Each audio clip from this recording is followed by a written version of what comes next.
3 da interdição dos estabelecimentos carcerários. Artigo 576. Verificada a situação precária do estabelecimento carcerário, o juiz corregedor permanente baixará portaria instaurando processo de interdição. Artigo 577. Dos autos da interdição constarão os seguintes documentos. Inciso 1. Relatório passado pela autoridade competente. Inciso 2. Laudo médico sobre as condições sanitárias e higiênicas do estabelecimento prisional, subscrito por 2 médicos. Inciso 3. Laudo técnico sobre as condições de segurança e de utilização do prédio, subscrito por um engenheiro. Inciso 4. Fotografias de todos os ângulos do estabelecimento prisional, assinalando suas deficiências e precariedades. Inciso 5. Comunicação do órgão executivo competente sobre a possibilidade ou não de efetuar obras de reforma ou reparo, ou de nova construção, conforme as conclusões do laudo técnico. Artigo 578.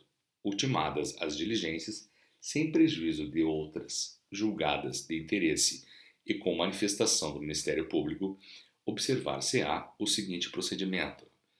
Inciso 1. Os autos serão conclusos ao juiz corregedor permanente, para análise da conveniência ou não da interdição.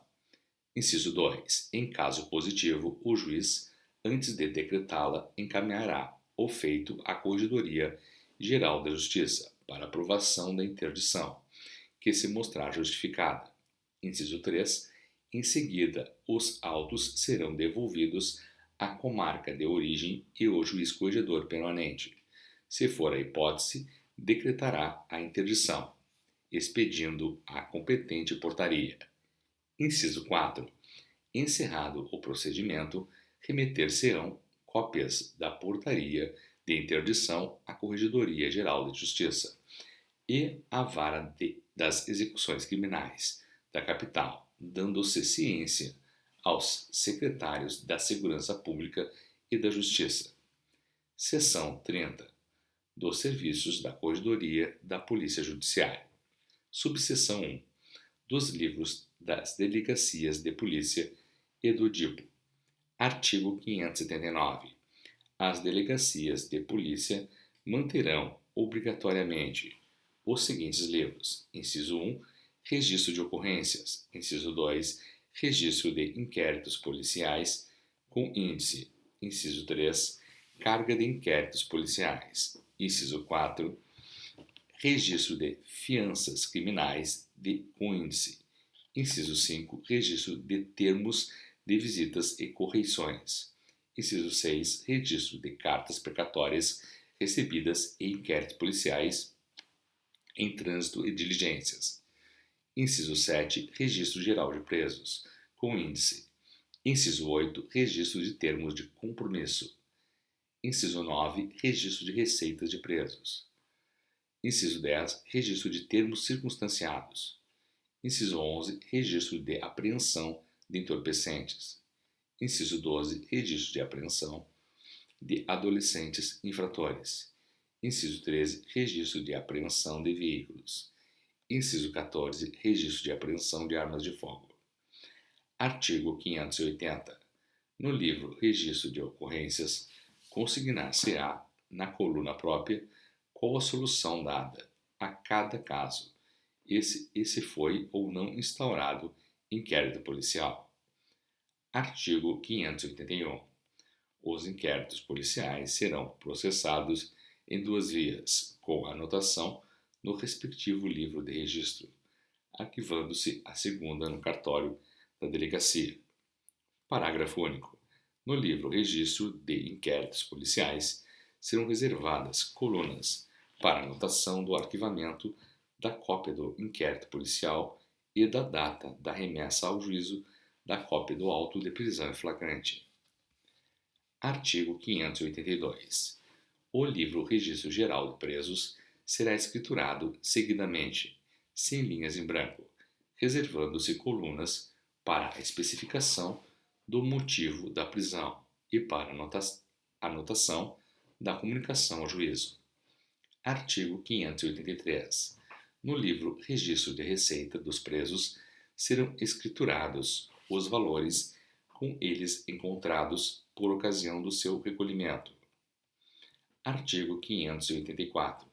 O Departamento de Inquéritos Policiais da Capital manterá, além dos obrigatórios, o livro Registro de Armas e Objetos, o qual poderá ser substituído por sistema informatizado, garantindo-se a preservação dos seus dados pelos meios adequados. Subseção 2. Da comunicação da prisão pela autoridade policial. Artigo 585. A autoridade policial formalizará as comunicações cabíveis, pertinentes à prisão de qualquer pessoa, indicando o endereço e o telefone do estabelecimento onde se encontra o detento, através de ofício que, instruído com 2 cópias do auto, protocolará no distribuidor do fórum competente. Parágrafo 1º. O órgão que receber a comunicação promoverá a imediata distribuição, remetendo-o ao juízo sorteado. Parágrafo 2º. A distribuição previne o juízo para a cognição do inquérito e de eventual ação penal. Artigo 586. Os recibos dos ofícios entregues em caráter prioritário por oficiais de justiça, bem como as cópias das comunicações encaminhadas por facsímile, correio eletrônico, e-mail ou outro meio idôneo, serão juntados aos autos. Parágrafo único. As comunicações telefônicas serão certificadas pelo escrivão do ofício de justiça. Artigo 587. Nas comarcas do interior, o juiz corregedor da Polícia Judiciária baixará atos que adaptem o sistema de controle e encaminhamento dos autos de prisão em flagrante, remetidos a juízo, às condições locais. Subseção 3. Da qualificação de indiciados, vítimas e testemunhas. Artigo 588. A qualificação dos indiciados será a mais completa possível e trará os dados previstos no artigo 55, inciso 2, alínea A. Dessas normas de serviço, na qualificação das vítimas e testemunhas constarão obrigatoriamente os locais de residência e de trabalho, bem como todos aqueles em que possam ser encontradas acompanhados do respectivo CEP, Código de Endereçamento Postal, além dos números dos documentos pessoais, em especial do CPF. Artigo 589. Os dados pessoais, em especial os endereços de vítimas e testemunhas que reclamam de coação ou grave ameaça em decorrência de depoimentos que tenham prestado ou devam prestar no curso do inquérito ou do processo, após o deferimento da autoridade competente, serão anotados em separado fora dos autos arquivados sob a guarda do escrivão do correspondente ofício de justiça, com acesso exclusivo aos juízes, promotores de justiça e advogados, constituídos ou nomeados nos respectivos autos, com controle de vistas. Parágrafo único. Para identificar a situação mencionada neste artigo, na capa dos autos serão afixadas 2 tarjas vermelhas, consignando-se os dados identificadores da pasta na qual foram depositadas as informações reservadas. As pastas terão, no máximo, 200 folhas, serão numeradas e, após o encerramento, lacradas e arquivadas. Artigo 590. A autoridade policial providenciará a inserção no Sistema Integrado de Informações Criminais dos dados relativos ao boletim individual nos termos legais.